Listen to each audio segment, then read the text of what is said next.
Guys welcome back శుభ by. Trailer వచ్చేసింది భయ్య కింగ్డమ్ సినిమా నుంచి. కింగ్డమ్ నుంచి ఎప్పటి నుంచి ట్రైలర్ కోసం వెయిట్ చేస్తున్నారు.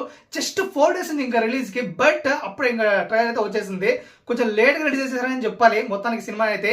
బట్ మొత్తానికి ట్రైలర్ చూసాక నేను ఇంప్రెస్ చేసిందిరా అంటే ఖచ్చితంగా నన్ను అయితే ఇంప్రెస్ చేసింది భయ్య. బట్ ఎవరికి ఇంప్రెస్ చేసిందో తెలియదు కానీ మొత్తం నన్ను అయితే బాగా ఇంప్రెస్ చేసింది.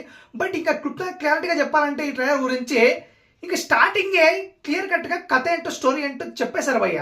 అసలు ఎక్కడ కూడా ఒక సస్పెన్స్ కూడా దాచిపెట్టారని నాకైతే అనిపించలేదు. బట్ ఒక సస్పెన్స్ అయితే ఉందని అనిపించింది ట్రైలర్ చూసాక. కథ మొత్తం చెప్పేసిన ఒక స్పై అంటే ఇంకా ఆల్రెడీ మన విజయ్ దేవరకొండ స్పైగా ఒక చోటుకి వెళ్తాడు. సో అక్కడ పరిస్థితులను బట్టి తను అక్కడ ఉండి సో తను ఎలా ఛేదించాడు, ఆ పరిస్థితిని ఎలా మెరుగుపరిచాడు అనేది ఈ స్టోరీ అని మనకు బాగా అర్థమవుతుంది. సో అక్కడ మెయిన్ గా ఎక్కడైతే అక్కడికి వెళ్ళాడో సో అక్కడ తన అన్న పరిచయం అవుతాడు అనమాట. సో తన అన్ని అక్కడ ఉన్నది ముందు నుంచి తెలుసా, లేకపోతే వెళ్ళాక తెలిసిందా, లేకపోతే తెలిసి అక్కడికి వెళ్ళడా అనేది మనకు తెలియదు. సో సినిమా చూసి మనం తెలుసుకోవాలి.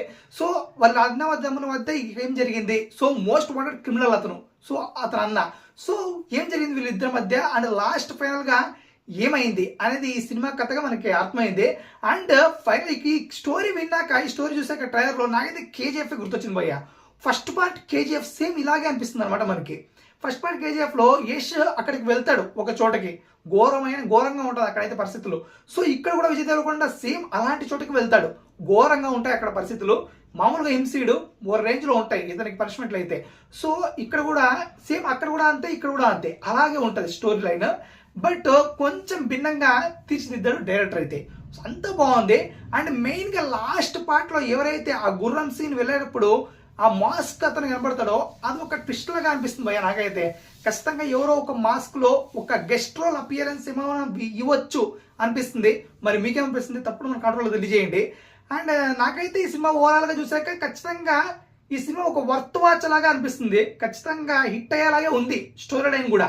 ఎక్కడ కూడా బోర్ కొట్టనివ్వకుండా ఖచ్చితంగా తీస్తే మాత్రం డైరెక్టర్ మంచి హిట్ అయితే కొడతాడు విజయ్ దేవరకొండ, అందులో డౌట్ లేదు. బట్ సినిమా ట్రైలర్ అన్ని ఇంప్రెస్ చేస్తాయి, బట్ సినిమా ఇంప్రెస్ చేయడమే ఒక లెక్క. సో చూడాలి మళ్ళీ ఇంప్రెస్ చేస్తుందా లేదా సినిమా అనేది. ఇంకా మీకేమనిపించింది సినిమా చూసాక? తప్పకుండా ట్రైలర్ చూసాక తప్పకుండా మన కంట్రోల్ తెలియజేయండి.